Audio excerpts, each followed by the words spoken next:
Om Swastiastu.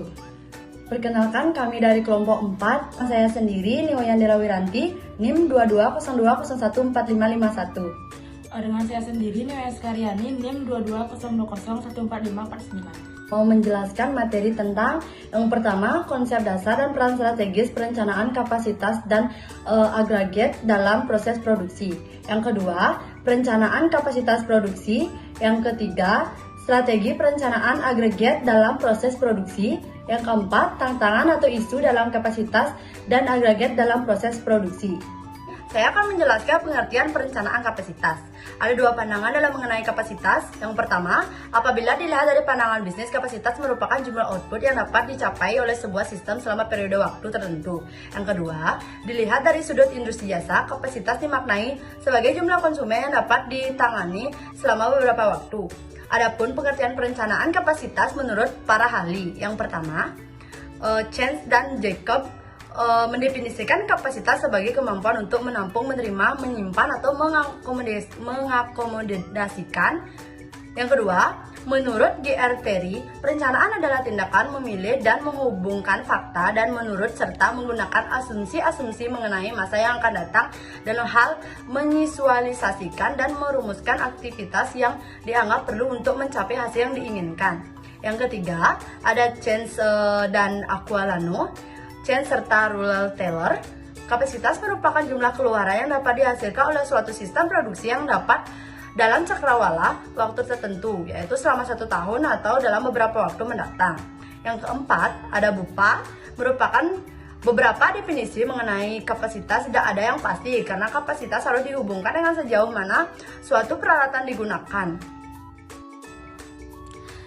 Baik, di sini saya akan menjelaskan peran strategi perencanaan kapasitas. Yang pertama, tipe strategi pilihan kapasitas. A. Mengubah tingkat persediaan.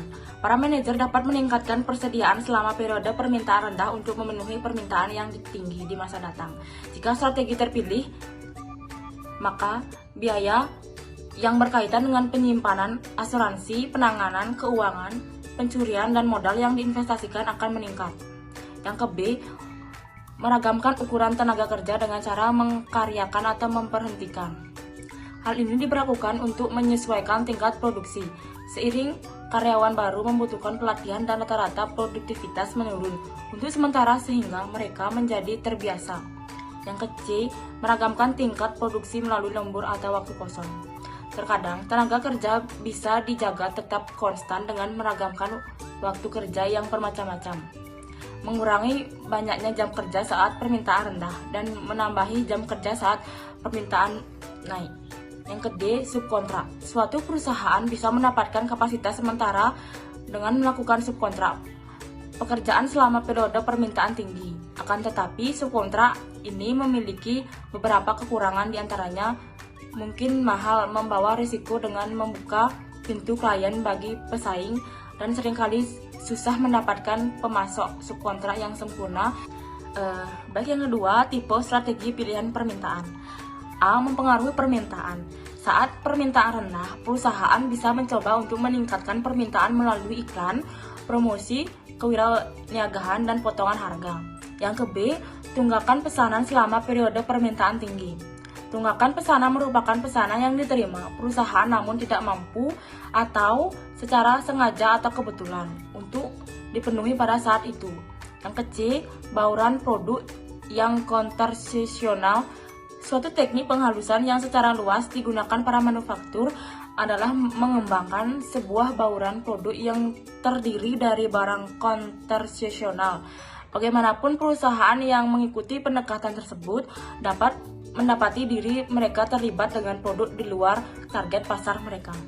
Yang ke B, strategi perencanaan kapasitas produksi. Ada 3 perencanaan kapasitas produksi. Yang pertama, capacity led strategi. Suatu strategi pengembangan kapasitas yang bersifat agresif dan dimaksudkan untuk mengantisipasi pertumbuhan permintaan pada masa yang akan datang.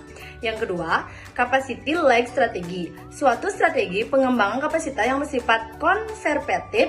Peningkatan kapasitas dilakukan setelah terjadi peningkatan pasar. Strategi ini dimaksud untuk memaksimalkan masalah ekonomi investasi, namun dapat berakibat jelek terhadap pelayanan kepada pelanggan. Yang ketiga, average capacity strategi. Strategi kapasitas rata-rata suatu strategi pengembangan kapasitas ini diselarakan dengan rata-rata peningkatan estimasi permintaan. Yang kecil, strategi perencanaan kapasitas dalam 3 tipe, yaitu sebagai berikut. Yang pertama, level produksi strategi. Merupakan strategi yang dilakukan dengan mempertahankan jumlah produksi konstan dan menggunakan persediaan yang ada untuk mengantisipasi lonjakan permintaan. Yang kedua, cash demand strategi. Dilakukan dengan memproduksi sesuai dengan kenaikan dan penurunan permintaan tersebut. Yang ketiga, mixed strategi. Pada metode ini, semua metode yang sudah disebutkan di atas dijadikan satu.